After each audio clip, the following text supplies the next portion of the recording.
వ్రతశాల ఇది నా యేసు నివసించశాల. దేవునికి వందనములు. నా పేరు జక్కయ్య. మా మామకు రిపోర్ట్లో నార్మల్ వస్తే సాక్ష్యం చెప్తాం అనుకున్నాము. అదేవిధంగా రిపోర్ట్ నార్మల్ వచ్చింది. ఇంకో సాక్ష్యం ఏమన్నా కనుక నేను మార్క్ లిస్ట్ కోసం అప్లై చేసినప్పుడు నాకు 2 months నుండి రాలేదు. దేవా నీ యొక్క సన్నిధిలో సాక్ష్యం చెప్తాననగానే వెంటనే సోమవారం వచ్చింది. అదేవిధంగా బైక్ విషయంలో కూడా హెల్ప్ చేసే దేవా నీ సన్నిధిలో సాక్ష్యం చెప్తాను అనుకున్నాను. అదేవిధంగా హెల్ప్ చేసినాడు. దేవాది దేవునికి వందనములు. అయ్యగారికి అమ్మగారికి వందనములు. నా ఊరు గుడికెళ్ళు.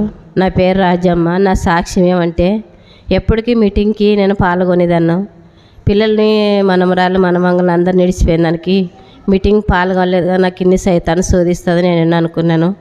నాకు ఇప్పుడు సంకలో ఉన్న మనమనికి పడితే కదా బండికి పడితే బొక్కబడే అట్టే పిల్లగానికి వేసి రక్తం తీసుకొని తండ్రి నీ చిత్తమునైనా ఇది బాగైతే నేను శాలలో సాక్ష్యం చెప్తాను అనుకున్నాను. బాగైంది.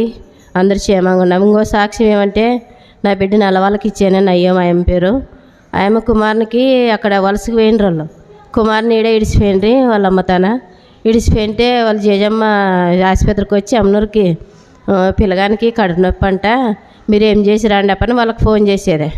ఫోన్ చేసింటే గీత హాస్పిటల్కి వచ్చి ఇంకా బొక్కబడేదే పేగు ఆపరేషన్ చేయాలంట కర్నూలు కొనని కర్నూలుకి రాసిచ్చారే. నేనేమనుకున్నాను వాళ్ళు పిల్లగాని చూడలేదు ఏం చూడలేదు. నా మనసులో నేను శాలకెళ్ళి సాక్ష్యం చెప్తాను తండ్రి చిన్న పిల్లగానికి ఆపరేషన్ అంటే ఎలాగ జరుగుతుంది ఎలాగ ఉంటాడు ఆ కుమారుడు నీవేనైనా ఆ కుమారునికి ఏమి లేనట్లు కర్నూలులో నార్మల్ రిపోర్ట్లు వచ్చి ఆపరేషన్ జరిగినట్లు చేయాలి తండ్రి అని నేను ప్రార్థన చేసుకొని నేను శాలకు వచ్చి సాక్ష్యం చెప్తాను అనుకున్నాను.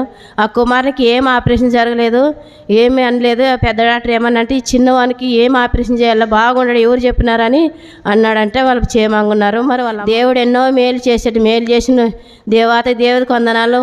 అమ్మగారికి అయ్యగారికి వందనాలు. ఇక్కడ వచ్చిన వారందరికీ వందనాలు. అయ్యకి అమ్మకి వందనాలు. మాది ఇదే ఊరే. నా పేరు రూతు. నా సాక్ష్యం ఏమంటే నేను ఫస్ట్ షాలకు వచ్చినప్పుడు నాకు ఒక ఫ్రెండ్ ఉన్నది.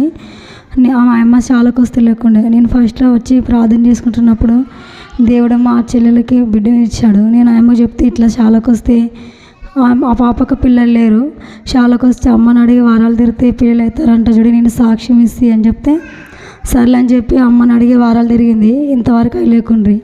ఆయన నాకు చెప్తుంది నువ్వు ప్రార్థన పోతావు కదా చెయ్యి అంటే నేను ఆ పాప కోసం ప్రార్థన చేస్తుంటే ఆమె పేరు రాజేశ్వరికి పిల్లలు కావాలని నేను ఫస్ట్లో షాలకు వచ్చినప్పుడు అంటే ప్రార్థన చేసుకున్న బట్టి ఇప్పుడు ఆ పాప కొడుకు పుట్టాడే. ఇప్పుడు ఇచ్చాడు సంతానం దేవుడు. ఇదే సంతోషం ఇదే సాక్ష్యము. మాది ఇదే ఊరే. నా సాక్ష్యం ఏమంటే నేను పిల్లలుగానే ఆపరేషన్ చేయించుకున్నాను. చాలా భయంకరంగా నొప్పి ఉంది. దేవా నాకు ఈ నొప్పిని తీసివే దేవా నేను చాలాకు వచ్చి సాక్ష్యం చెప్తాను అనుకున్నాను. దేవుడు నన్ను ముట్టాడు. నాకు బాగా అయింది. ఇంకొక సాక్ష్యం ఏమంటే పోయిన శుక్రవారం రోజు ఊకునే బుగులు అనిపించి అంతా ఎక్కడో అవుతుండే ప్రార్థన నడుచుకొని ప్రార్థన చేసుకున్నాను. బాగైంది. ఇదే నా సాక్ష్యం.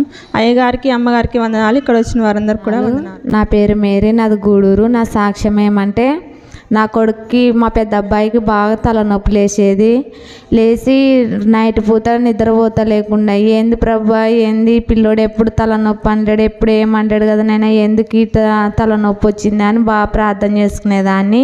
ప్రార్థన చేసుకునేటప్పుడు ప్రార్థన వేసిన తర్వాత నేను పాస్కులు వేసినప్పుడు కాలు మంగడుకొని మళ్ళీ ప్రార్థన వేసేదాన్ని. వేసేటప్పుడు అమ్మ నాకేమో నిద్ర వస్తలేదు అమ్మ నాకేమో నిద్ర వస్తలేదంటే ఏం కాదులేరా ప్రార్థన నేస్తా అని చెప్పినాను. చెప్పిన తర్వాత మళ్ళీ హాస్పిటల్కి వెళ్ళినాము. ప్రభువా నార్మల్ రిపోర్ట్ వస్తే నీ సన్నిధిలో నేను సాక్ష్యం చెప్తా ప్రభు అనుకున్నాను. అలాగే నార్మల్ రిపోర్ట్ వచ్చింది. అలాగే ఆ పిల్లోడు ఇంకో సాక్ష్యం ఏమంటే ఆ పిల్లోడు బడికి పోను అని ఏడ్చేవాడు. ఏడ్చేటప్పుడు నేను అమ్మతో ప్రార్థన చేపిస్తే ఏం కాదులేమ్మా బాగా వెళ్తాలే అన్నాడు. అలాగనే బాగా బడికి వెళ్తున్నాడు. మా కొరకు ప్రార్థించిన అమ్మగారికి అయ్యగారికి వందనాలు. ఇక్కడ వచ్చిన వారికి అందరికీ వందనాలు.